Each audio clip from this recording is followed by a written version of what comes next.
ምስክርነቶች እኮ ሃይማኖት እኮ ነው።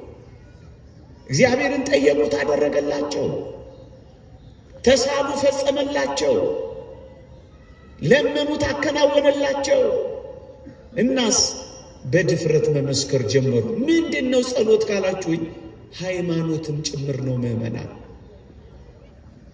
ለመመስከርም የሚያስችለን ጠይቀነው ሲያደርግልን ነው። ኦርቶዶክሳውያን ደፍሮ አደረገልኝ ለማለት የሚያበቃው በጸሎት ስንጠይቀው ነው። ይህም የሃይማኖት ምስክርነት ነው።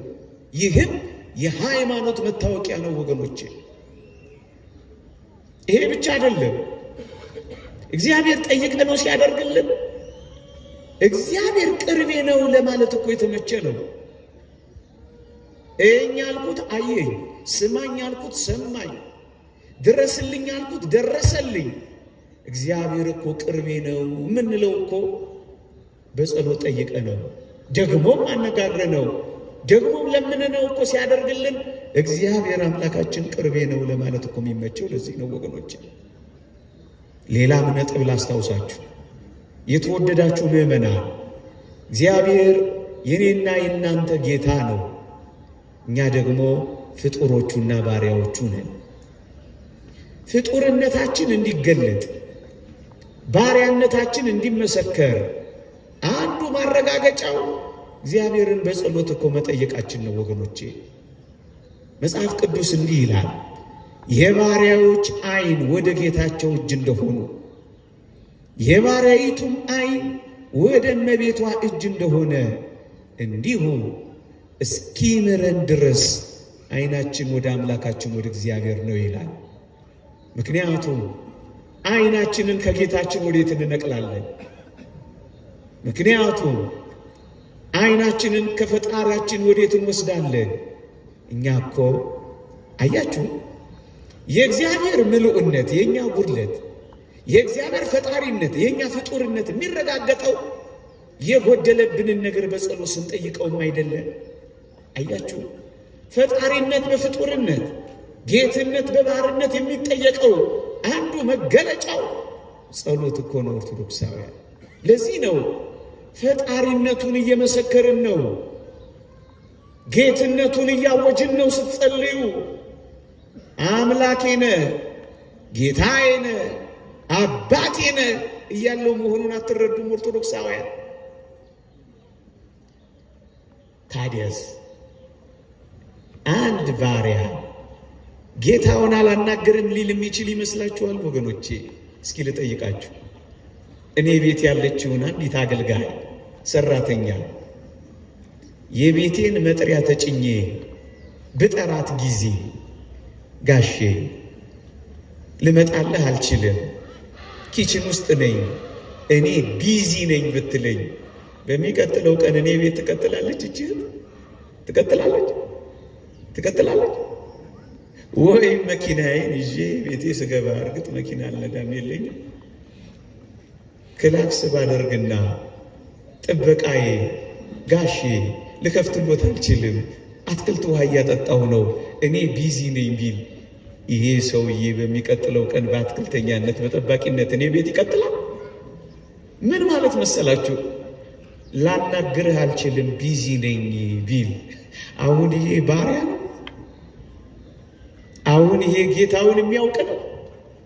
አያችሁ፣ ባሮች ከሆን አገልጋዮቹ ከሆን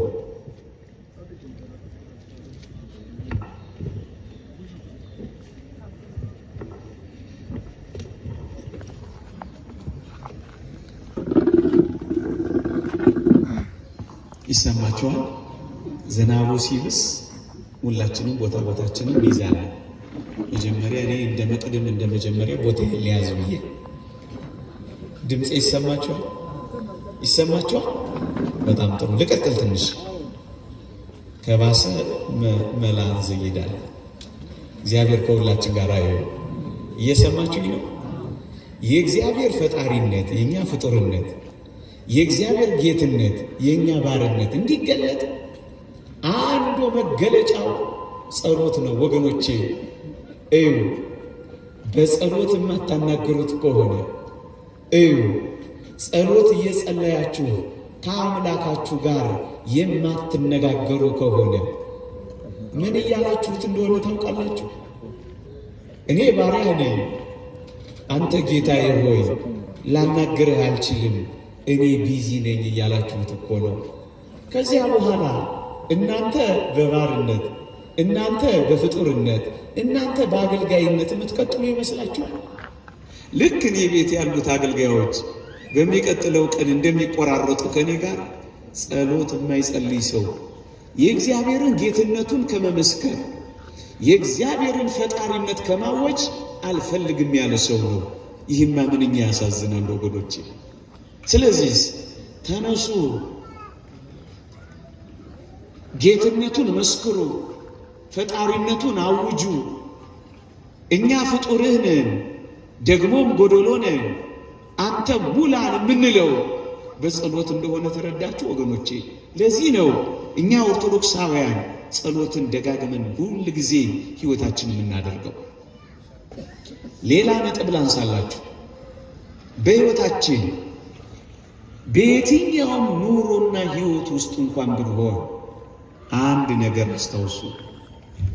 እዩ፣ አባቶቻችን እንዲህ ይላሉ፣ ጸጋ እግዚአብሔርን ማግኘት የሚወድ ማንም ቢኖር ይላሉ፣ አንደኛ በጸሎት ስለተሰጠው ያመስግን እግዚአብሔር ይጨምርለታል ይላሉ። ኦርቶዶክሳውያን ያላችሁ ከሆናችሁ የተሰጣችሁ ከሆናችሁ በጸሎት እግዚአብሔርን ታመሰግናላችሁ። በማመስገናችሁ ምክንያት ይጨመርላችኋል። ጸጋ እግዚአብሔርን ከተሰጣችሁ፣ ስለዚህ ጸጋ እግዚአብሔርን በጸሎት ማመስገን ስትጀምሩ እግዚአብሔር ይጨምርላችኋል። ጸጋ እግዚአብሔርን ማግኘት ከወደዳችሁ ጸልዩ። ሁለተኛ፣ ምናልባት ጸጋችሁ የተወሰደባችሁ ካላችሁ ጸጋችሁ እንድትመለስላችሁ ጸልዩ። ደግሞ አለው ከተወሰደችባችሁ በጸሎት እግዚአብሔርን ለምኑ፣ እግዚአብሔር ይመልስላችኋል። አሁንም በጸሎት ለምኑ፣ ጸጋችሁ ትመለስላችኋለች። ሶስተኛ፣ ምናልባት ጸጋችሁ በእጃችሁ ላይ ያለ እንዳትጠፋባችሁ በጸሎት አስጠብቋት። ታስታውሳላችሁ? የተወደደች ሐና እመቤታችን በተሰጠቻት ጊዜ በተአምረ ማርያም እንዲህ ይላል፣ የሰጣትን ዘውትር ይጠብቅላት ዘንድ ትጸልይ ነበር ይላል። ልጆች የተሰጣችሁ ስለ ልጆቻችሁ መጠበቅ ትጸልያላችሁ። ጸሎት እንኳን የተሰጣችሁ ስለ ጸሎታችሁ መጠበቅ እግዚአብሔርን ትለምናላችሁ። መንፈሳዊ ሕይወትና ደግ ልዕልና ያለው ክርስቲያናዊ ሕይወት የተሰጣችሁ ሰይጣን እንዳይወስድባችሁ፣ ፈተና እንዳያርቅባችሁ ስለተሰጣችሁ ጸጋ መጠበቅ ትለምናላችሁ። ሰላም ተሰጥቷችሁ ከሆነ መግባታችሁ መውጣታችሁ ደስ የሚያሰኝ ከሆነ ይህንን ጠላት እንዳያከሽፍባችሁ፣ ዲያብሎስ እንዳይነጥቃችሁ፣ እንዳይዋጋችሁ በጸሎት እንደ እሳት ቅጥር ታስጠብቃላችሁ። እዩ፣ ያለው እንዳይጠፋባችሁ ይልቁንም ደግሞ እንዲጠበቅላችሁ የማስጠበቂያ ጸሎት ታደርጋላችሁ። ደግሞስ ወገኖቼ ምናልባት በሕይወታችሁ ጠይቃችሁት የተከለከላችሁት ነገር ካለ እግዚአብሔር ስለከለከላችሁ ነገር መታገስን እንዲሰጣችሁ ትጸልያላችሁ። ጸሎታችሁ እንዳይቋረጥ፣ ትጋታችሁ እንዳይጠፋ በተከለከላችሁት ነገር ታጋሾች ሆናችሁ በጸሎት እንድትጸኑ እግዚአብሔርን እንደገና ስለመታገስ ስለምኑታላችሁ። ይውላችሁ የተከለከላችሁት ጸጋ የእግዚአብሔር ጊዜ ደርሶ እንዲፈጸምና እንዲከናወንላችሁ በመታገስ እንድትቆዩ የመቆየት ጸሎት ደግሞ እንዲሰጣችሁ ትዕግስቱን እንዲያለብሳችሁ ሁሉ ጊዜ እግዚአብሔርን እጆቻችሁን ዘርግታችሁ መለመን እንድትችሉ፣ በእግሮቻችሁ እንድትቆሙ፣ በፊቱ እንድትመላለሱ፣ ተስፋ እንዳያስቆርጣችሁ፣ ወደ ቀቢጸ ተስፋ እንዳያደርሳችሁ፣ እግዚአብሔር አሰማም እንዳያስብላችሁ እንደገና ስለሱ ስለመታገስ እንኳን ትጸልያላችሁ። ይሄ ብቻ አይደለም። ምናልባት በመከራዎች ውስጥ ያለን፣ ምናልባት በፈተናዎች ውስጥ የምንመላለስ ኦርቶዶክሳውያን በመከራ ውስጥ የተጣልን እንኳን ብንሆን እግዚአብሔር በጸሎት ውስጥ እንደሚያሳርፋችሁ ታውቃላችሁ። አዎ አረጋዊ መንፈሳዊ እንዲህ ይላል፣ ጸሎትን ለሚወዱ ሰዎች እግዚአብሔር ያድርባቸዋል ካለ በኋላ መከራ ከሚያመጣባቸው የልብንም ሐዘን ከሚያመጣባቸው ሰይጣን እግዚአብሔር ያሳርፋቸዋል ይላል።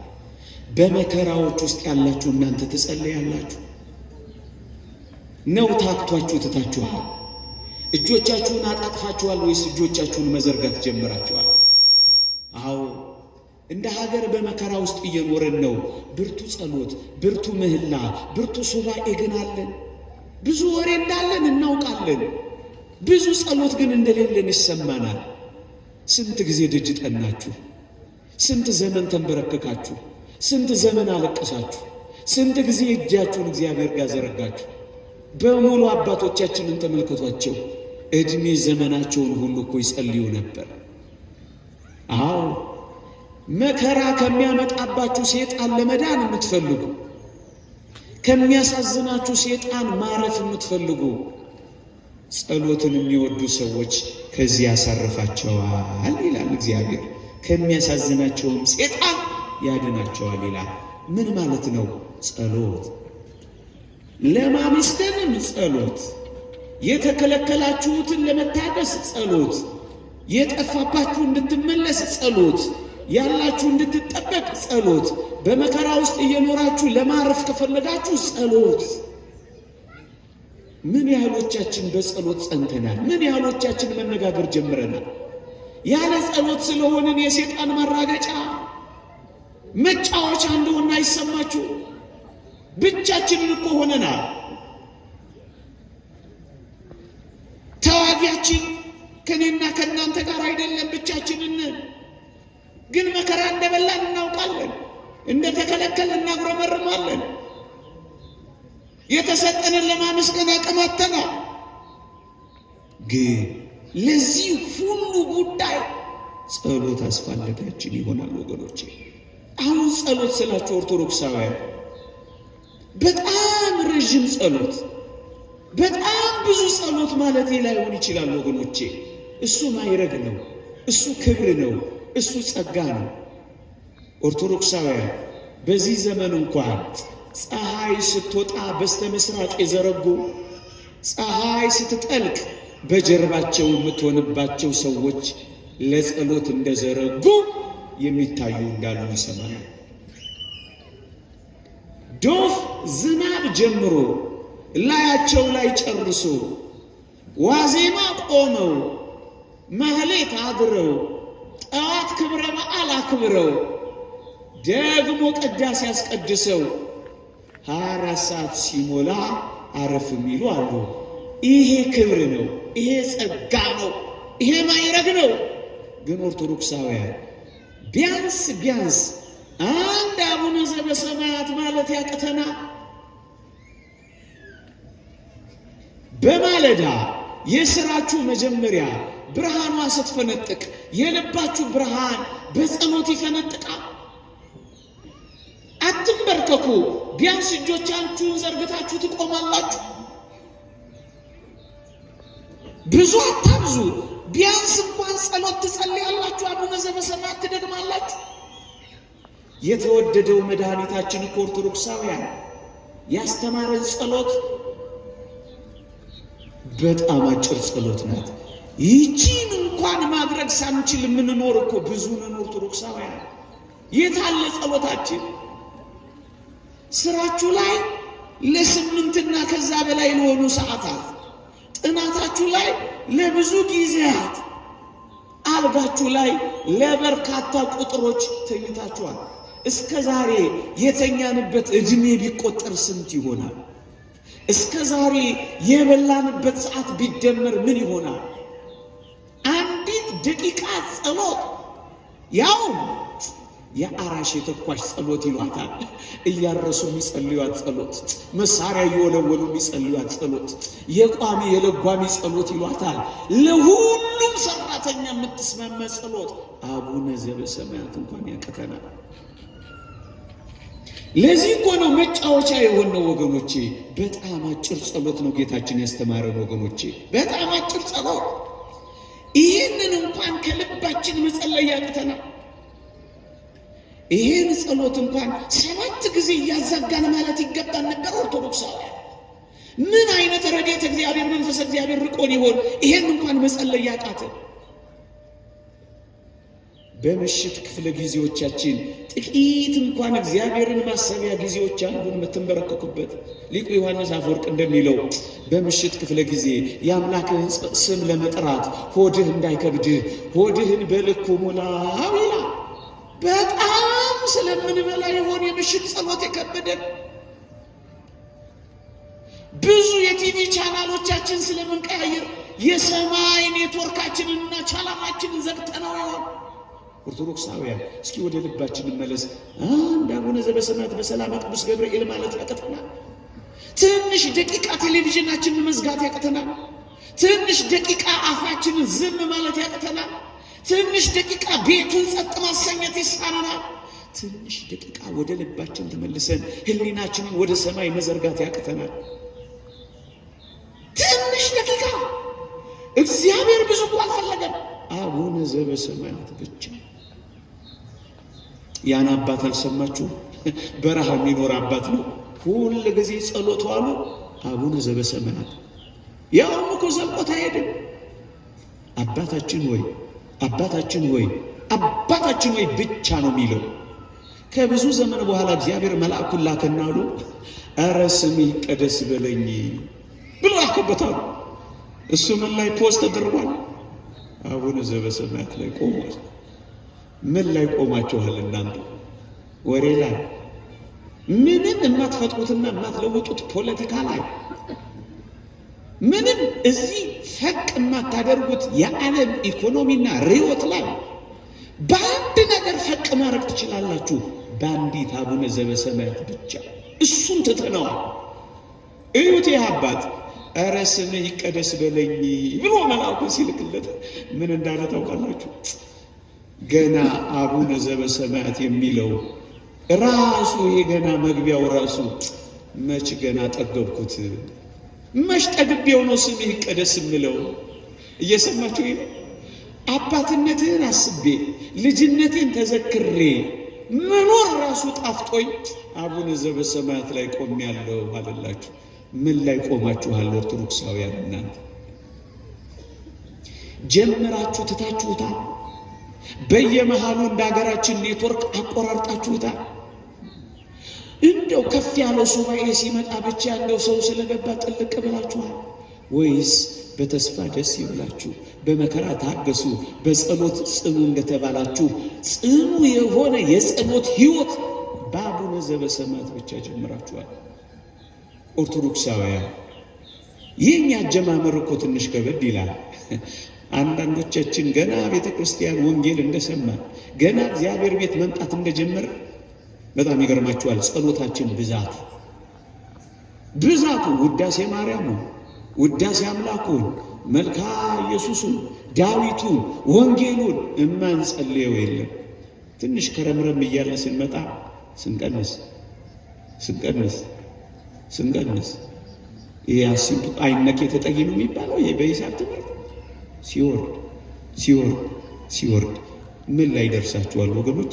እኔ አስታውሳለሁ ገና ቤተ ክርስቲያን ህይወት ስንጀምር ከወዳጆቼ ጋር ቅዳሴ ገብተን ለማስቀደስ ስንጀምር እስካሁን አፍራለሁ ሳስበው።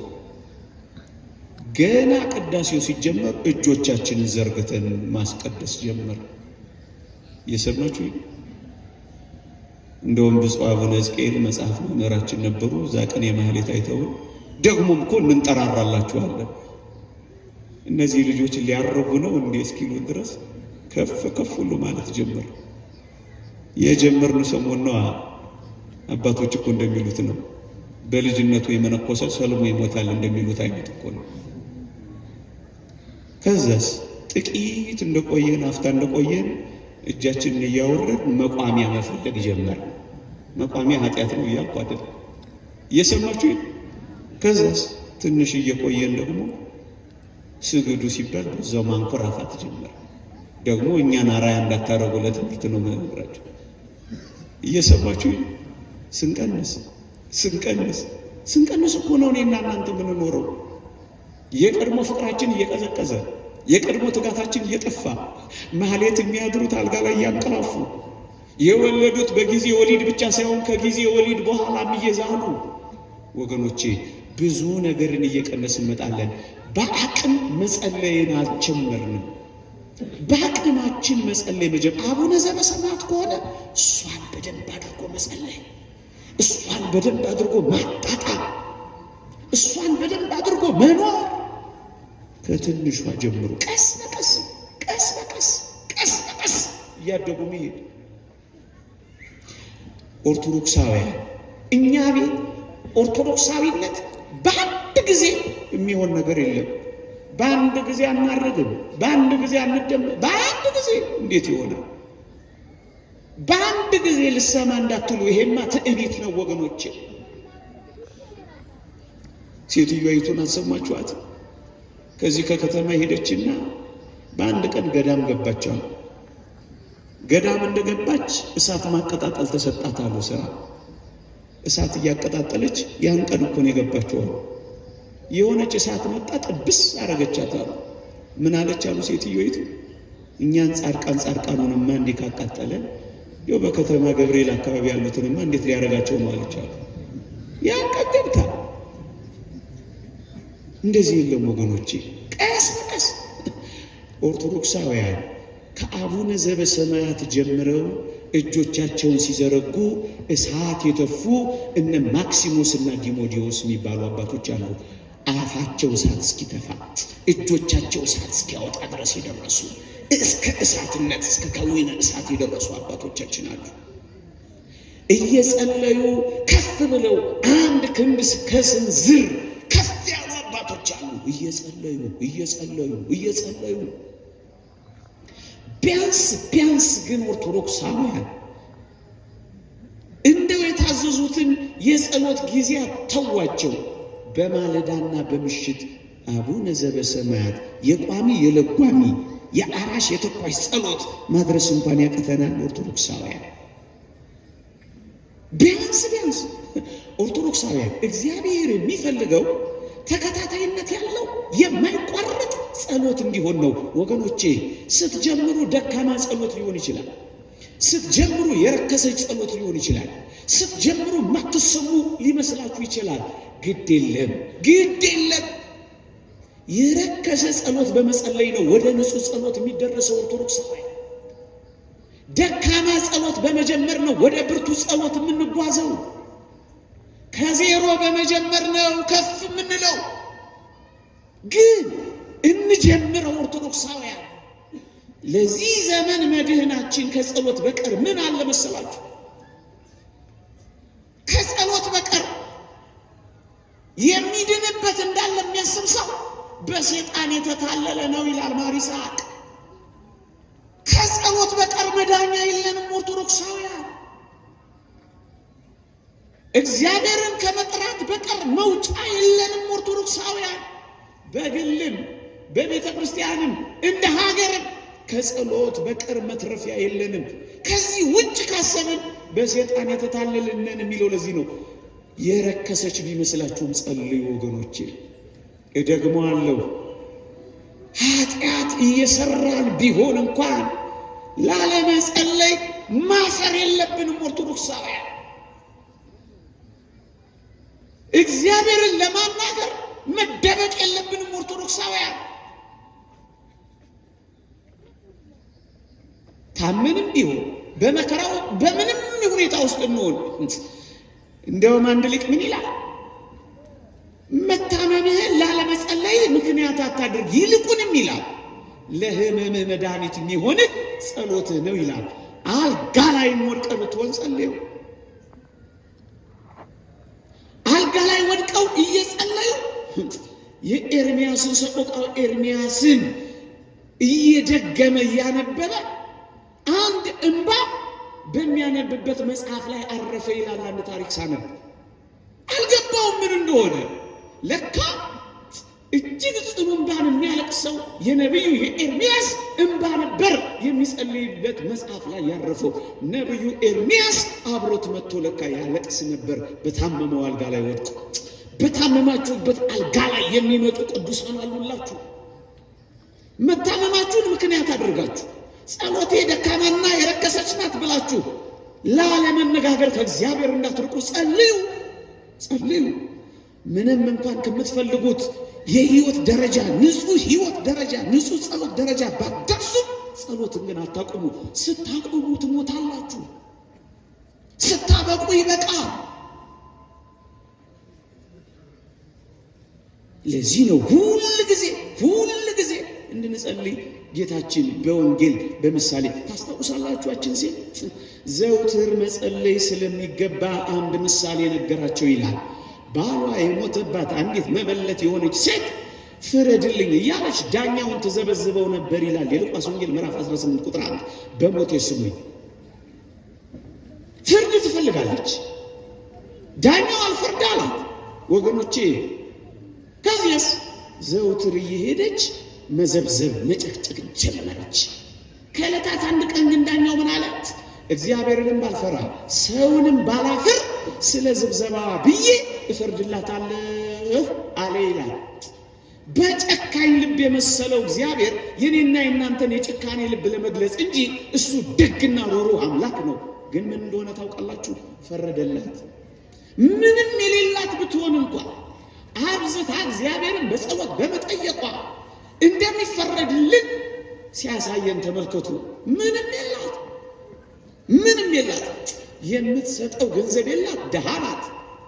የምትማርክበት ውበት የላት፣ አርጅታለች። የምታስፈራራባት ባል የለ፣ ሞቶባት። ግንስ ፈረደላት። ሁል ጊዜ ጠይቁት፣ ሁል ጊዜ አናግሩት፣ ሁል ጊዜ ደጅ ጥኑት። እግዚአብሔር እንደዚህ ዳኛ ጨካኝ አይደለም። ይፈርድላችኋል፣ ይደርስላችኋል። እንባ ከፈሰሳችሁ እንባችሁን ያብስላችኋል። ጉልበት ከካዳችሁ ያቆማችኋል። ከተሰበራችሁ ይጠግናችኋል። ከተሰነጠቃችሁ ይለስናችኋል። ካጣችሁ ይሞላላችኋል። ከጎደላችሁ ይሰፍርላችኋል። እየነቀነቀ እየጠቀጠቀ በእቅፋችሁ ያስታቅፋችኋል። ሰላም ካጣችሁ ሰላማችሁን ይመልስላችኋል። ግን ሳታቋርጡ ጸልዩ፣ በሁሉ አመስግኑ፣ ይህ እግዚአብሔር በፈቃድ በኢየሱስ ክርስቶስ ነውና ይላል ቅዱስ ጳውሎስ። ጸልዩ። ኦርቶዶክሳዊ ከጸሎት በቀር ምን መዳኛ ያለው? ኦርቶዶክሳዊ ለዚህ ነው በአንድ ጊዜ ለምን አልተሰማሁም አትበሉ። ይሄ ትዕቢት ነው ወገኖቼ። እግዚአብሔር እኔ በሚፈቅደው ቀን ለምን አልመለሰልኝም አትበሉ። ይሄ ኩራት ነው ወገኖቼ። መልስ እስክታገኙ ድረስ አልለቅህም ማለት ነው። እውነተኛ ያንን ቅዱስ ያዕቆብን ሕይወት አላያችሁ? እስክትባርከኝ አልለቅህም፣ እስክትመልስልኝ አልለቅህም፣ እስክትደርስልኝ አልለቅህም፣ ከዚህ ማጥ እስክታወጣኝ ድረስ አልለቅህም፣ አለሁልህ እስክትለኝና እስክታቆመኝ ድረስ አልለቅህም። ካልባረከኝ አልለቅህም ማለት እኮ ነው። አትልቀቁት፣ አትተዉት፣ ዘውትር አናግሩት፣ ዘወትር መጸለይ፣ ዘውትር መጸለይ። ለዚህ ነው በጸሎት ትጉ የሚለው የመጽሐፍ አንቀጽ የሚናገረው። ግን ኦርቶዶክሳውያን አደራችሁን ስትጸልዩ እነዚህን ነጥቦች ተመልከቱ። ቅድም ቢያንስ ከቻላችሁ በርቱ፣ ጨምሩ፣ ከፈለጋችሁ በጸሎትም አንጉ። ግን እንዳትረሱ ቢያንስ ጥቂት እግዚአብሔርን ማነጋገር እንዳትረሱ። አባቶቻችን ጸሎተ ኢየሱስ የሚባል አላቸው። አጭር ጸሎት እንኳን ያደርጋሉ ይባላል። በተለይ የበረቱት መነኮሳት በመንገድም እየሄዱ ስራም እየሰሩ በምንም ሕይወት ውስጥ ጌታ የኢየሱስ ክርስቶስ ሆይ ማረኝ የምትል ጸሎተ ኢየሱስ የሚባል አለቻቸው። ሁል ጊዜ በመንገድም በስራም ስሙን ጋሻ፣ ለመንገዳችሁ ብርሃን፣ ለጉዟችሁ ምርኩዝ፣ ለጋሬጣችሁ መሻገሪያ፣ ለመንገዳገዳችሁ ድጋፍ ድረስልኝ። ይሄ ያቅታል። ይሄን ሁሉ ተውት ይላሉ ፓትርያርክ ሲኖዳ ደግሞ እሺ አትናገሩ፣ በከንፈር ማንቀሳቀስ እንኳን አታውሩት እግዚአብሔርን ይሉና በልባችሁ እንኳን እግዚአብሔርን አናግሩት፣ በልባችሁ እንኳን አስቡት። ይሄ እርግጥ የማዕከላውያን ከፍ ያለ ጸሎት ነው። ግፋ ሞተ ወልደ እግዚአብሔርን፣ ግፋ ሰማዕታትን፣ ተስፋ መንግሥተ ሰማያትን እያሰቡ ጸሎተ ልቡና ይባላል። በጸሎት ከእግዚአብሔር ጋር የሚመሰጡበት፣ በእንባ የሚኖሩበት ይሄ ከፍ ያለ ጸሎት ነው። ግን ቢያንስ ልባችሁ እግዚአብሔርን እንዲያስበው ፍቀዱለት። በዓለም እንዲታሰርና እንዲያዝ አታዋጡት፣ አታንከራቱት። ግን እንዲህ አድርጉ። አባቶቻችን የሚመክሩን ምክር አለ ወገኖቼ። በመጽሐፍ ቅዱስ ላይ በጸሎት ከእግዚአብሔር ጋር የታረቁ ጸሎታቸው ይላሉ ቀላል ጸሎት ነው። ደግሞ አለው ቀላል ጸሎት ነው። ቀላል ጸሎት ነው የሚያደርጉት። ምን ማለት መሰላችሁ? በጣም ቀላል ጸሎት ነው ማለት ምን ማለት መሰላችሁ? እዩ፣ በእግዚአብሔር ፊት ሲነጋገሩ በቃላት ማጠንከር፣ በንግግር ማሳመር። በጣም ሲጠበቡ አታዩአቸውም ወገኖቼ? ቃላቶቻችሁን ለማሳመር ንግግራችሁን ለማጣፈጥ እያላችሁ መራቀቅን አስወግዳችሁ ከእግዚአብሔር ጋር በጸሎት እንደታረቁት ሰዎች ጸሎታችሁ ቀላል ይሁን። ምንድነው ቀላል ካላችሁ አባቶቻችን ምሳሌ ይሰጣሉ። ታስታውሳላችሁ? እንዲህ ይላሉ፣ ያንን ቀራጭ ሰው አስቡት ይላሉ። በዚህ በሉቃስ ወንጌል ምዕራፍ 18 ቁጥር 10 ላይ ያለው ሰው ምን እንዳለ ታውቃላችሁ? ቀራጩ ግን በሩቅ ቆሞ አይኖቹን ወደ ሰማይ ሊያነሳ እንኳን አልወደደም። ነገር ግን እንዲህ አለ፣ አምላኬ ሆይ እኔን ኃጢአተኛውን ማረኝ እያለ ደረቱን ይደቃ ነበር ይላል። በዚህች ታረቀ። ደግሞ አለው፣ አምላኬ ሆይ እኔን ኃጢአተኛውን ማረኝ። በቃላት ሲራቀቅ ደግሞም ሲያንቆለጳጵስ አይደለም የሚያየው፣ ውስጡን ነው ያየው። ያ አባት እንደተናገረው ጌታዬ ሆይ ያንተን አምላክነት ግለጽልኝ፣ የኔን ደካማነት ደግሞ አሳውቀኝ እንዳለው ደካማነቱን የሚያውቅ ሰው ሁል ጊዜ በኃጢአቱ ራሱን እየወቀሰ ደረቱን እየደቃ ማረኝ ይላል። በዚህች ቀላል ቃል ታረቀ። ደግሞስ ያ የጠፋውን ልጅ ደግሞ ላስታውሳችሁ። አባቴ ሆይ በሰማይና በምድር በፊት በደል ወደፊት ልጅ ልባል አይገባኝም። አበቃ፣ ታረቀ። ቀላል ይሁን ጸሎታችሁ፣ የልባችሁን የሚገልጥላችሁ ይሁን እንጂ በጣም ስትራቀቁ፣ በጣም ስታንቆለጳጳሱ፣ በጣም በቃላት ስታደራጁ አደራችሁን መከራቱ። እሱ ቀስ እያለ ይመጣል። በዋናነት ግን ቀላል ይሁን። ፊያታዊ ዘየማንንም ደግሞ ላስታውሳችሁ። በመንግስት በመጣ ጊዜ ምን በለ? በቃ ቀላል ይሁን። የተወደዳችሁ ኦርቶዶክሳውያን ታውቃላችሁ፣ የእናንተን አላውቅም፣ የአባት ልብ በጣም የሚያሸፍተው የልጆች ንግግር እኮ የኮልታፋነት እኮ ንግግር ነው። ታዩ የለ ሕፃናት ልጆቻችሁ ሲኮላተፉ እቅፍ አድርጋችሁ አይደል እንደምትስሟቸው?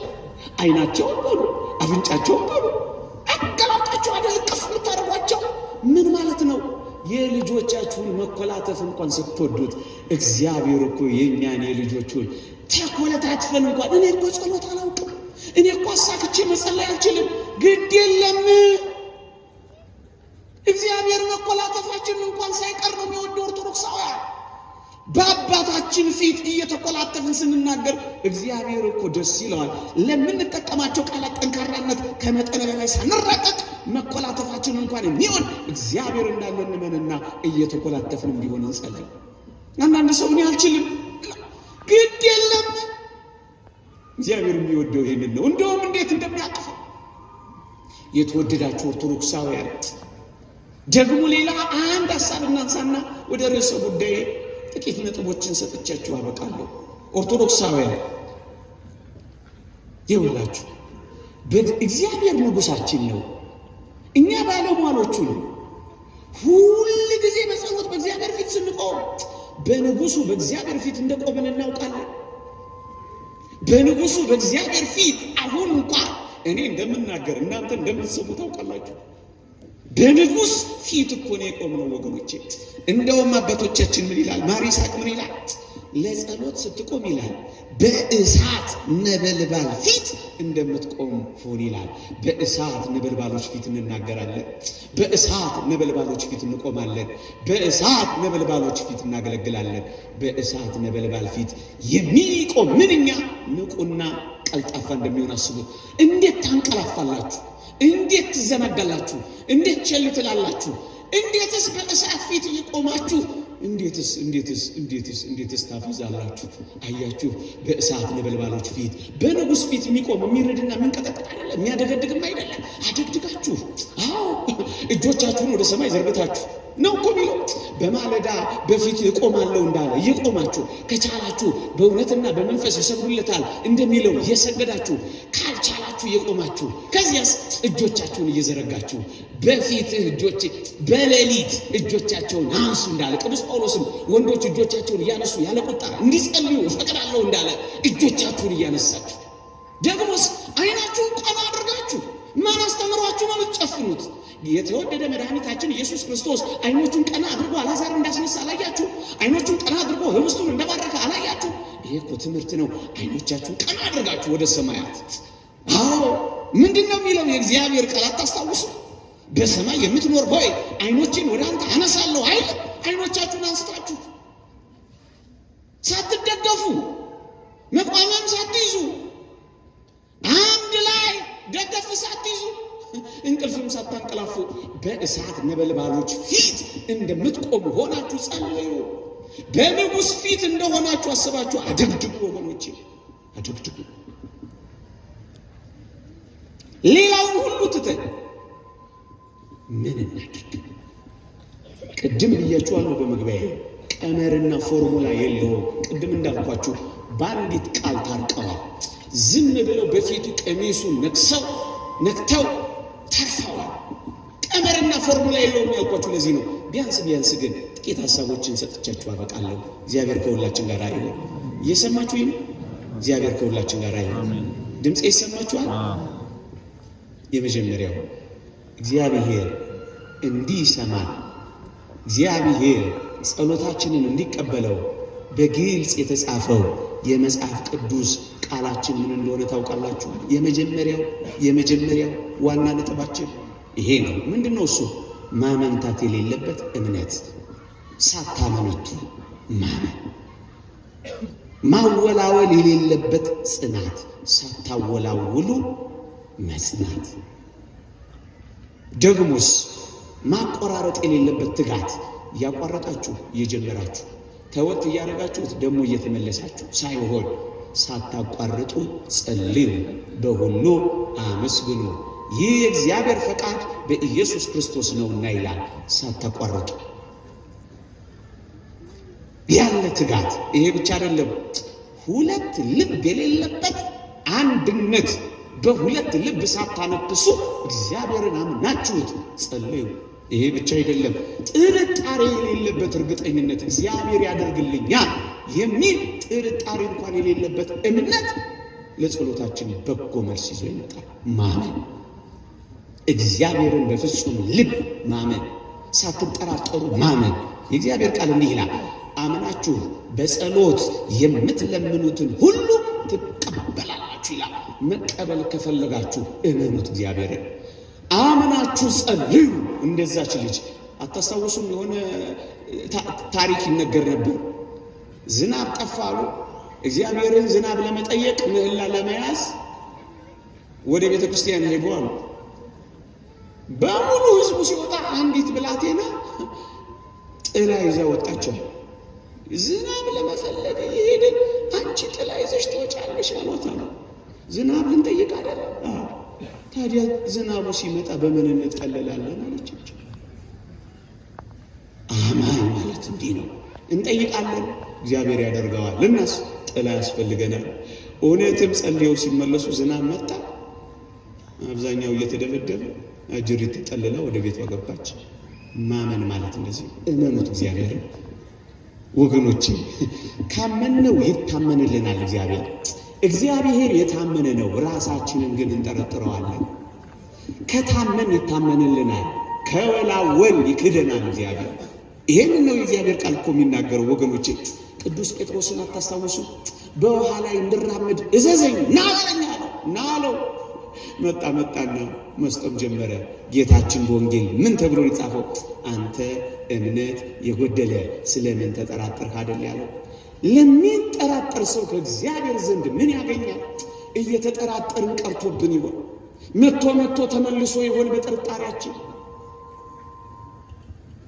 ልንፈወስ ስንል ሄዶ ይሆን? እግዚአብሔር ሲመጣ አጥቶን ይሆን? ሊሰጠን ሲል እጃችንን አጥፈን ይሆን? ጥርጣሬ ገብቶን ይሆን? ማወላወል ገብቶን ይሆን? ይሆናል አይሆንም እያልን ይሆን? የእግዚአብሔር ቃል እንዲህ ይላል ወገኖቼ፣ አንተ እምነት የጎደለ ስለምን ተጠራጠርክ? ተጠራጣሪዎች ከሆን ከእግዚአብሔር ዘንድ አንዳች አናገኝም። ኦርቶዶክሳውያን እንዲህ እንደ ቅዱስ ጴጥሮስ በባህሩ ላይ እንደምንራመድ አስበን ሳይሆን እውነት እንነጋገር ከተባለ በአምላካችን እጅ ላይ እንደምንረማመድ ሆነን ካሰብን እንጸናለን። ባህሩ ላይ አይደለም፣ በአምላኬ እጅ ላይ ነው የምራመደው። ምድረ በዳ ሊሆን ይችላል። በምድረ በዳ ውስጥ በእግዚአብሔር እርሾች መካከል ነው የሚሄደው። ውሃ የሌለበት በረሃ ሊሆን ይችላል። አምላኬ ምንጭ የሚሆንበት ጭንጫ አለው፣ በሱ ውስጥ ነው የሚሄደው ብላችሁ ካመናችሁ እግዚአብሔር ያድናል። ይሄው በቅዱሳት መጻሕፍት በሙሉ የተጻፈው ይሄ አይደለምን? ላስታውሳችሁ እስኪ። ከእናንተ አስቀድሞ የነበሩትን እዩ። በእግዚአብሔር አምኖ ያፈረ ማን ነው? አብርሃም ነውን? እርሱንስ በመፍራት መከራውን ታግሶ በመከራ እንደጣለው የቀረ ማን ነው? ኢዮብ ነውን? ለምኖትስ ቸል ያለው ማን ነው ይላል እግዚአብሔር ቃል መጽሐፈ ሲራክ ምዕራፍ 2 ቁጥር 10። ለምኖት ቸል ያለው ከሌለ እኔና እናንተ ብንለምነው እግዚአብሔር ቸል ይለናል። የእነሱ አምላክ የእኛ አምላክ አይደለም። እኛ በምግባር ደከምን፣ በሃይማኖት እኮ አንድ ነን። ኦርቶዶክሳውያን ለምኖት ቸል ያለ የለም። ግን እኛ እንመነው፣ አምነነው እንለምን። አትጠራጠሩ ኦርቶዶክሳውያን። የእግዚአብሔር ቃል እንዲህ ይላል፣ ከእናንተ ግን ማንም ጥበብ ቢጎለው ሳይነቅፍ በልግስና ለሁሉ የሚሰጠውን እግዚአብሔርን ይለምን። ነገር ግን በምንም ሳይጠራጠር በእምነት ይለምን። የሚጠራጠር ሰው በነፋስ የተነቃነቀ የባህር ማዕበል ይመስላልና፣ ሁለት ሐሳብ በመንገዱም ሁሉ ለሚወላውል ለዚያ ሰው ከጌታ ዘንድ አንዳች የሚያገኝ አይምሰለው ይላል። አንዳች አናገኝም። ምን ካልን ከወላወለ ያድነኛል አያድነኝም፣ ይደርስልኛል አይደርስልኝም፣ ያወጣኛል አያወጣኝም፣ ቢያድነንም ባያድነንም አማኞች ማለት እንደዚህ ናቸው። እግዚአብሔርን እናመልካለን። ሞትም ቢሆን ከእሱ ጋር እንሞታለን፣ ሕይወትም ቢሆን ከእሱ ጋር ሕይወት ይኖረናል፣ እናገኛለን። ይሄ ነው አለማወላወል ወገኖቼ። እምነት ማለት ይሄ ነው ወገኖቼ። ሁለተኛው አንደኛው በእምነት አምናችሁ በጸሎት የምትለምኑትን ሁሉ ትቀበላላችሁ። መቀበል ከፈለጋችሁ እመኑት። አንድ ዝርዝር ጉዳይ ያለው ሰዓት እንዳይወስድብኝ ነው። ሁለተኛ እንደ እግዚአብሔር ፈቃድ ለምኑት። እንደ እግዚአብሔር ፈቃድ እንለምነው። ኦርቶዶክሳውያን የእግዚአብሔር ቃል ግልጽ ነው በዚህ ጉዳይ ላይ የሚናገረው። ምን ይላል? በእርሱ ዘንድ ያለን ድፍረት ይህ ነው፣ እንደ ፈቃዱ አንዳች ብንለምን ይሰማናል። ለዚህ እኮ ነው ፈቃድ ይሁን ወይ ይሁን ፈቃድ ከሚለው ቃል እንደ ፈቃዱ እንለምን። እንደ ፈቃዱ ይኸውላችሁ፣ የምንለምነው እንደሚሰማን ብናውቅ ከእርሱ የለምነው ልመና እንደተቀበል እናውቃለን። መቀበል ከፈለጋችሁ ልመናችሁን እንደ እግዚአብሔር ፈቃድ አቅርቡት። የእግዚአብሔር ፈቃድ ምንድን ነው? የእግዚአብሔር ፈቃድማ የእግዚአብሔር የባህሪው መገለጫ ነው። የእግዚአብሔር ባህሪ የሚገለጥበት አንዱ መንገድ የእግዚአብሔር ፈቃድ ነው። ኦርቶዶክሳውያን የእግዚአብሔር ፈቃድ ምንድን ነው? እግዚአብሔር ቸር ነው፣ የባህሪው መገለጫ። የእግዚአብሔር ባህሪ ምንድን ነው? ቸር ነው። የእግዚአብሔር ባህሪ ምንድን ነው? ደግ ነው። የእግዚአብሔር ባህሪ ምንድን ነው? መሐሪ ነው። ቸርነቱን፣ ምሕረቱን፣ ደግነቱን፣ ቅድስናው ይሄ የእግዚአብሔር ፈቃድ ነው ወገኖቼ። ይሄን ፈቃድ እያሰብን ከለመን ነው እንቀበላለን። ምንድን ነው የእግዚአብሔር ፈቃድ? ኦርቶዶክሳውያን አስቀድማችሁ የእግዚአብሔርን ጽድቁንና መንግስቱን እሹ፣ ሌላ ሁሉ ይጨመርላችኋል። ጽድቁን የሚሻ መንግስቱን የሚፈልግ ይህ የእግዚአብሔር ፈቃድ ነው። ኦርቶዶክሳውያን ከዚህ ዘለን ሌላውን ብንፈልግ እንቀበልም። ለምን? ፈቃዱን መጀመሪያ ፈቃዱ መፈለግ። ሁለተኛስ ሌላ ፈቃዱ ምንድነው? የእግዚአብሔር ፈቃድ ይህ ነው፣ እርሱም መቀደሳችሁ ነው ይላል። ስለ ቅድስናችን፣ ስለ ጽድቅና ስለ ዘላለማዊ ሕይወታችን፣ ስለ መቀደሳችን ይህ የእግዚአብሔር ፈቃድ ነው ኦርቶዶክሳውያን። ሌላስ ፈቃዱ ምንድነው? ሳታቋርጡ ጸልዩ፣ በሁሉ አመስግኑ፣ ይህ እግዚአብሔር ፈቃድ በክርስቶስ ኢየሱስ ነውና ይላል። በሁሉ ማመስገን፣ ሳናቋርጥ መጸለይ ይህ እግዚአብሔር ፈቃድ ነው። ይህ እግዚአብሔር ፈቃድ ነው። ይህ እግዚአብሔር ፈቃድ ነው። ኦርቶዶክሳውያን ፈቃዱን ለማወቅ በቅዱሳት መጻሕፍት የተጻፉትን የማይፈቅደውን ነገር መተው ነው። ወደ እግዚአብሔር ፈቃድ የምንደርሰው የማይፈቅደውን ነገር በመተው ነው። ሳንተው እንዴት ይሆናል ወገኖች? የእግዚአብሔር ፈቃድ ይውላችሁ፣ ለበሽተኛው የሚጠቅመውን የሚያውቅ ሐኪሙ ነው እንጂ በሽተኛው አይደለም። ስለዚህ ፈቃድህ በእኔ ላይ ምንድን ነው? አንተ የፈቀድከው በእኔ ሕይወት ውስጥ እንዲሆን እኔም ደግሞ እንድቀበለው እርዳኝ። ፈቃድ ይሁንልኝ። ይሄ ነው እኮ የሚያስፈልገው ወገኖቼ። ፈቃዱን እንዴት ማወቅ እችላለሁ? ኦርቶዶክሳውያን የእግዚአብሔር ፈቃድ በመጻሕፍት ተጽፏል። ምንም የተሰወረ ነገር የለም። ሙሴና ነቢያት አሏቸው፣ እነርሱን ይስሙ። የእግዚአብሔር ጽድቅና ኩነኔ የእግዚአብሔር ፈቃድ ምንድን ነው? በሙሴና በነቢያት መጽሐፍ ይልቁንም ፍጽምት በሆነችው በአዲስ ኪዳን ተገልጧል። እሱን አንብቡ። እግዚአብሔር ለሕዝቡ በመጽሐፍ ይናገራቸዋልና የእግዚአብሔር ፈቃድ ምንድን ነው? በመጽሐፍ የተጻፈው ነው። ሌላ ምን አለ? የእግዚአብሔር ፈቃድ ወገኖች እዩ። ፈቃዱን ለማድረግ የሚጥር ሰው እንዳትረሱ፣ ፈቃዱን ለማድረግ የሚጥር ሰው እግዚአብሔር የበለጠውን ጥበቡንና በሩን ይከፍትለታል። ፈቃዱን ለመፈጸም በጣራችሁ ቁጥር እግዚአብሔር የፈቃዱን በር ክፍት ያደርግላችሁ። እያወቃችሁ ትመጣላችሁ፣ እየተገለጠላችሁ ይመጣል። በፈቃዱ ስትኖሩ፣ ወደ ፍቅሩ ስትመላለሱ የእግዚአብሔር ፍቅር ፈቃዱን እየገለጠላችሁ ይመጣል ወገኖቼ። በትንሹ ስንታመን፣ ላወቅ ነው ለተረዳ ነው የቅዱሳት መጻሕፍት ኃይለ ቃላት ስንታዘዝ ወገኖቼ፣ አክብሮት ሲኖረን፣ በሕይወታችን መተግበር ስንጀምር ሌላውንም በቸርነቱ ይገልጥልናል። እግዚአብሔር እየረዳን ይመጣል። ስለዚህ ወደ ፈቃዱና ወደ ፍቅሩ ደግሞ ወደ መተግበር ስትመጡ ብዥ የሚለው የሰይጣን ውካታ የሚመጣው የሚሄደው የምኞትና የማማለል ዓለም እየተወገደ ይመጣል። ያን ጊዜ እግዚአብሔርን ፈቃድ በግልጽ እያወቃችሁ ትመጣላችሁ። የእግዚአብሔር ፈቃድ በምን ይታወቃል? በቅዱሳት መጻሕፍት ነው። የእግዚአብሔር ፈቃድ በምን ይታወቃል? ከቅዱሳን ሕይወት ተሞክሮ ነው። የእግዚአብሔር ፈቃድ በምን ይመጣል? ከደገኛ ሰዎች ምክር ነው። የእግዚአብሔር ፈቃድ በምን ይታወቃል? እግዚአብሔርን በመውደድ ውስጥ ነው ወገኖቼ። እግዚአብሔርን በጣም እየወደዳችሁት በጣም እያፈቀራችሁ ስትመጡ ፈቃዱ ሁሉ ሕይወታችሁ ይሆናል። እሱ ያልፈቀደውን ነገር አታድርጉ። ፈቃዱ ገንዘባችሁ ይሆናል። ፈቃዱ የሚመራችሁ ይሆናል። ለዚህ ነው ነቢዩ ዳዊት አንተ አምላኬ ነህና ፈቃድን ለማድረግ አስተምረኝ፣ ቅዱስ መንፈስን በጽድቅ መንገድ ይምራኝ ይላል። መንፈስ ቅዱስ ይመራችኋል። እግዚአብሔር የጽድቅ መንገድ ያሳያችኋል። ፈቃዱን እጃችሁን እየመራ ያስተምራችኋል። ግን ለፈቃዱ ማዘንበል ግን አለባችሁ። በምን እንጸልይ? እንደ ፈቃዱ እንደ ፈቃዱ እንደ ፈቃዱ እንደ ፈቃዱ። በእርሱ ዘንድ ያለን ድፍረት ይህ ነው። እንደ ፈቃዱ ብንለምን ይሰማናል። መቀበል ትፈልጋላችሁ? እንግዲያውስ እንደ እግዚአብሔር ፈቃድ እየኖራችሁ እንደ እግዚአብሔር ፈቃድ እየተመላለሳችሁ ጽድቅንም እያደረጋችሁ ለምኑት። እግዚአብሔር ሲያደርግ ታዩታላችሁ። ሶስተኛ እየሰማችሁ ነው።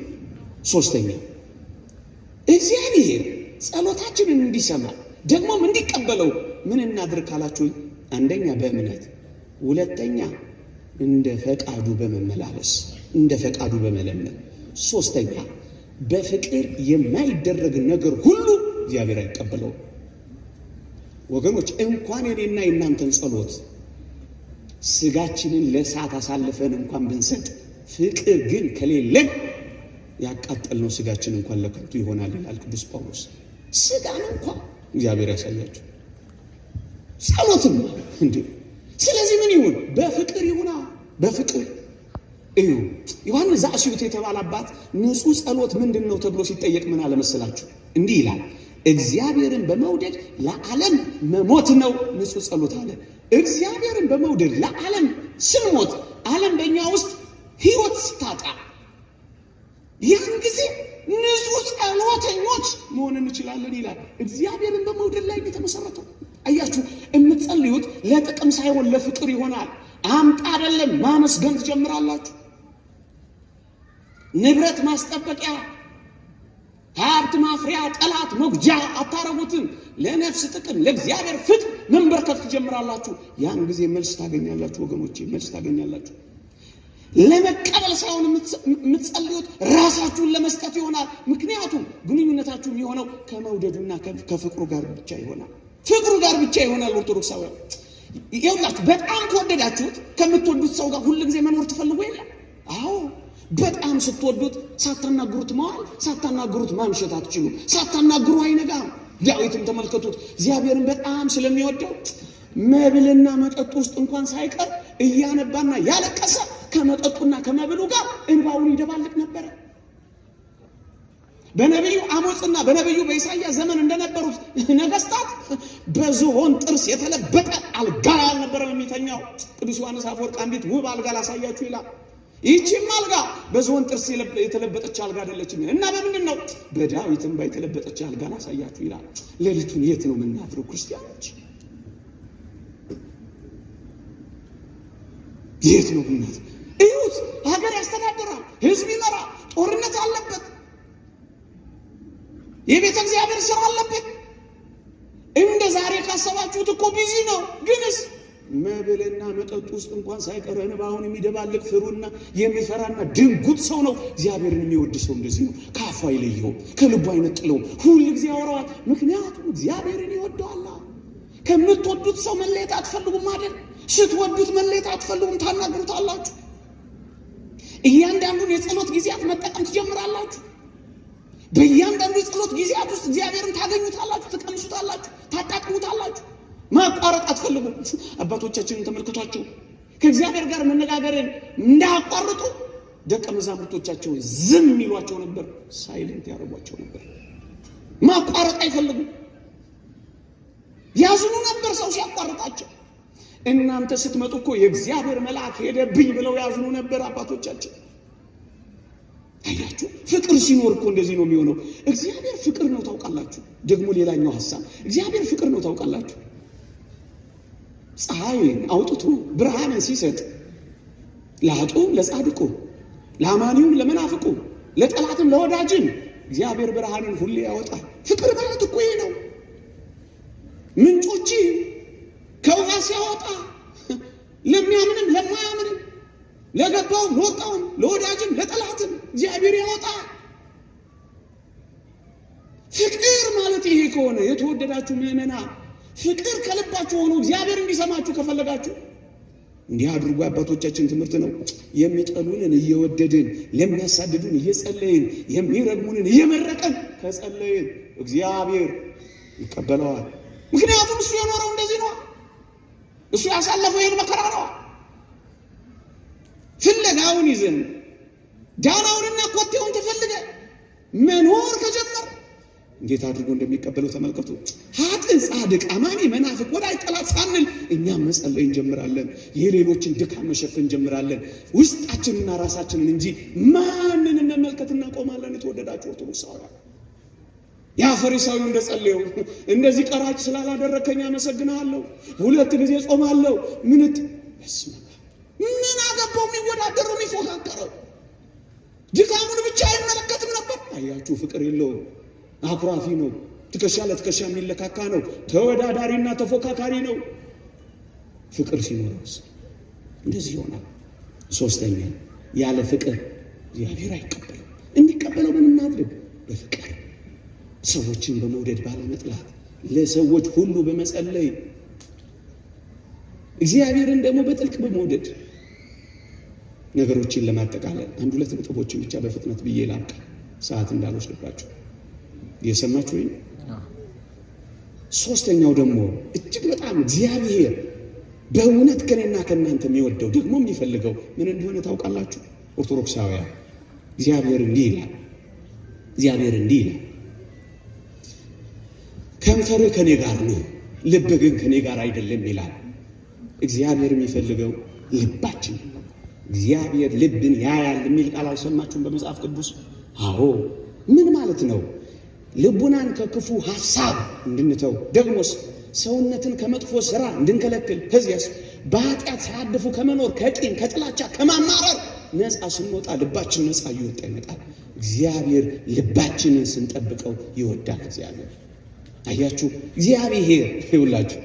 እኛ ብዙዎቻችን በጸሎት ሕይወታችን ተደማጭ ለምን አልሆንም ካል ቃላችን፣ ከንፈራችን፣ አንደበታችን ያነበንባል። አባቶቻችን እንደሚሉት አንደበት ያነበንባል፣ ልብ ጓዳ ያሰናዳል ይላሉ።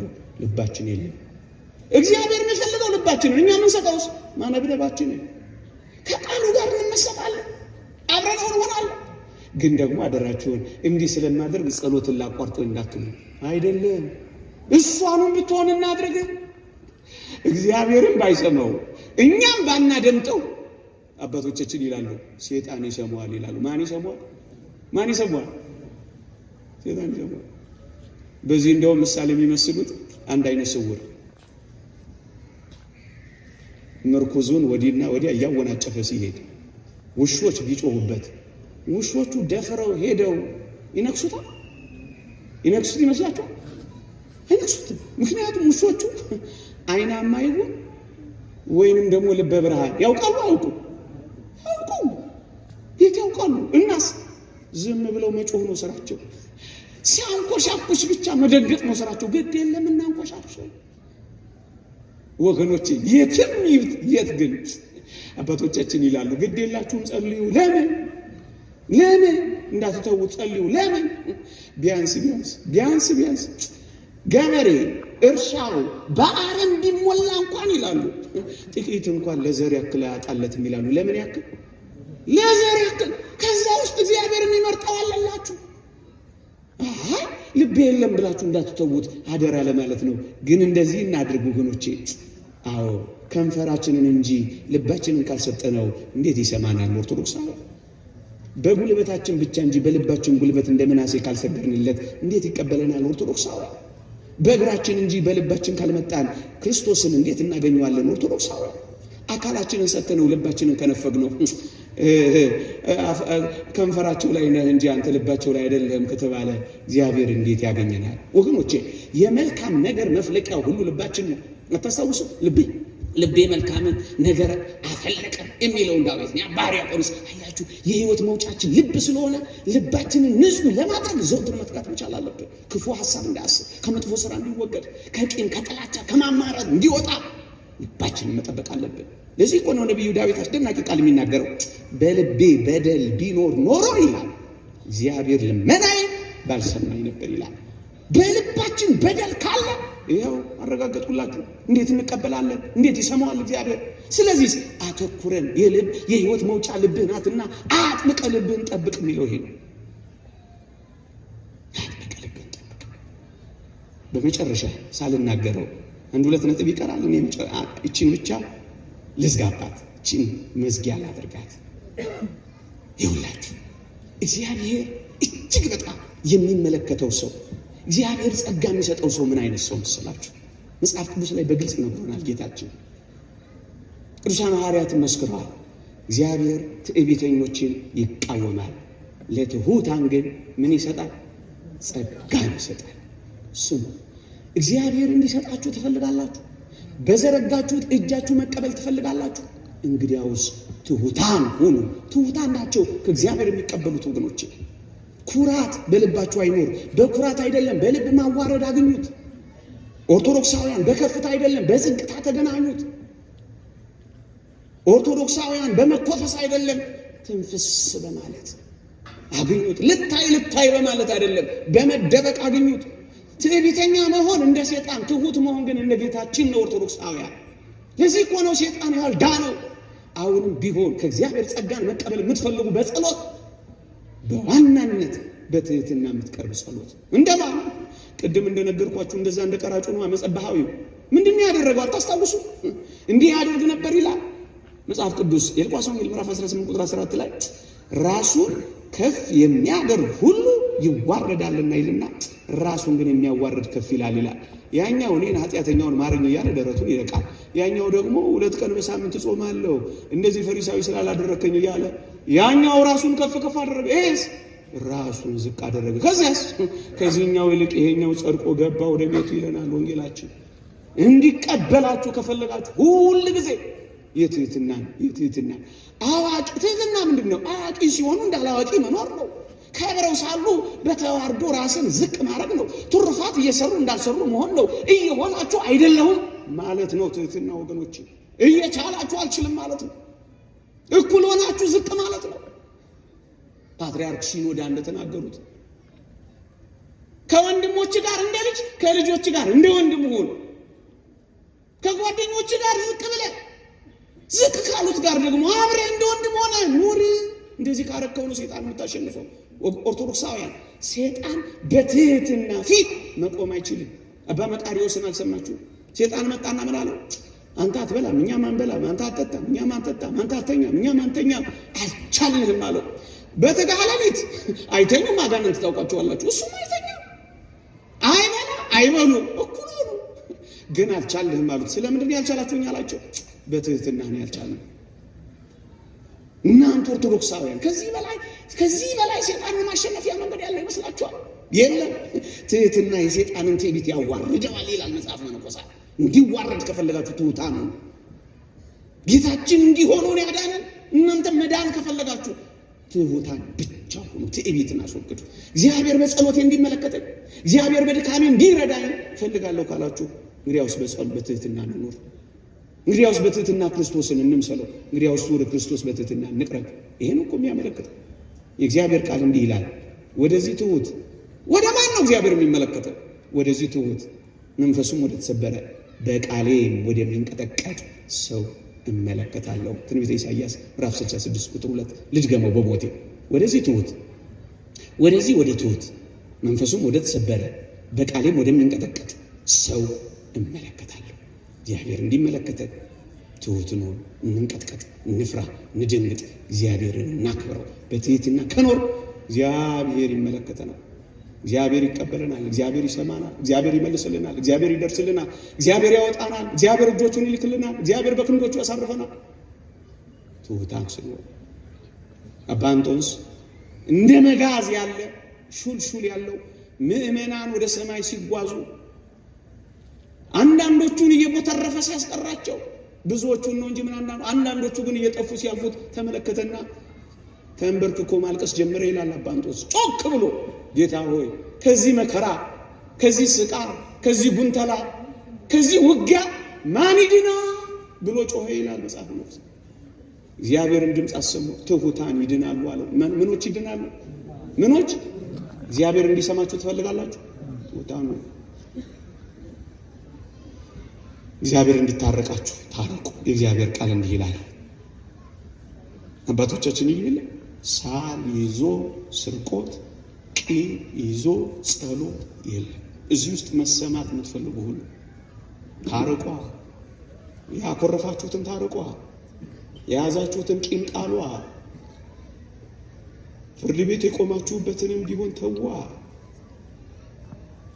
ለመጋደል የምታስቡ በይቅርታ ተመለሷ። እግዚአብሔር ይቅር እንዲላችሁ ይቅር በሏ።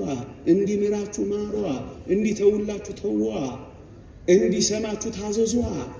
የእግዚአብሔር ቃል ነው የሚለው፣ እኔ አይደለሁም የምለው። እግዚአብሔር ታራቂ ነው። እኛ ስንታረቅ ነው የሚሆነው። እንዲህ ይላል፣ እንግዲህ መባህን በመሰዊያ ላይ ብታቀርብ፣ በዚያም ወንድምህ አንዳች በአንተ ላይ እንዳለው ብታስብ፣ በዚያ በመሰዊያ ፊት መባህን ትተህ ሂድ። አስቀድመህ ከወንድም ጋር ታረቅ፣ በኋላ መጥተህ መባህን አቅርብ። ጸሎታችሁ እንዲሰማ ቅድመ እግዚአብሔር እንዲደርስ ደግሞም አድርጎ መልስ እንዲያመጣ ትፈልጋላችሁ? ከወንድሞቻችሁ ጋር ታረቁ። ቂማችሁን አስወግዱ። ጥላቻችሁን ተው። ግፍ መስራታችሁን አቁሙ። መወዳደራችሁንና መገዳደራችሁን አስወግዱ። ታረቁ። እግዚአብሔር ይታረቃል። ይቅር በሉ። እግዚአብሔር ይቅር ይለናል። በፍቅር አንድ ሆኖ ከእግዚአብሔር ጋር በፍቅር አንድ እንሆናለን። ዮሐንስ አፈወርቅ ሊቁ እንዳለው ምን ይላል? እግዚአብሔር ጸሎታችሁን እንዲሰማችሁ መጀመሪያ እናንተ እሱን ስሙት ይላል። መሰማት ከፈለጋችሁ እግዚአብሔር የሚላችሁን ስሙት። ምን ይላል እግዚአብሔር? ትንቢተ ሆሴዕ ምዕራፍ 6 ቁጥር 6 ከመስዋዕት ይልቅ ምሕረትን፣ ከሚቃጠል መስዋዕት ይልቅ እግዚአብሔር ማወቅን እወዳለሁ። ከመስዋዕታችሁ በፊት ምሕረትን፣ ከሚቃጠል መስዋዕት በፊት እግዚአብሔርን ማወቅን እወዳለሁ። ይቆየ። የእግዚአብሔር ቸርነት፣ የእመቤታችን አማላጅነት፣ የቅዱሳን በረከት ረድኤት አይለየን። ሰምተን ለመጠቀም እግዚአብሔር ይርዳ።